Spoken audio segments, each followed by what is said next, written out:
Dito kami ngayon sa bahay ng gusto naming tulungan, nabigyan ng paayuda. So matanda na siya, 64 years old na siya, pero still nagtatrabaho pa rin po siya para mabuhay. So eto, tingnan niyo yung bahay niya, Lods. Tingnan mo ba? Ito rito. Ayan. So ayan, so ito lang yung kanyang, ayan, so yung kanyang kwarto. Ayan. At dito siya nagluluto. Ayan. So, wala siya ngayon eh. So, mamaya babalikan natin siya mga Lods. So, sana makita natin siya. So, karapat dapat din siyang tulungan. Kasi tingnan nyo yung bahay niya. Ayan. Ayan, tingnan nyo. Ayan.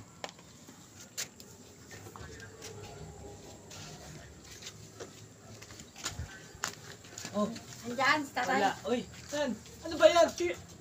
Ayan. So, kung sino po may gustong tumulong kay tatay, ayan, nakita nyo naman po yung itsura ng bahay niya. No?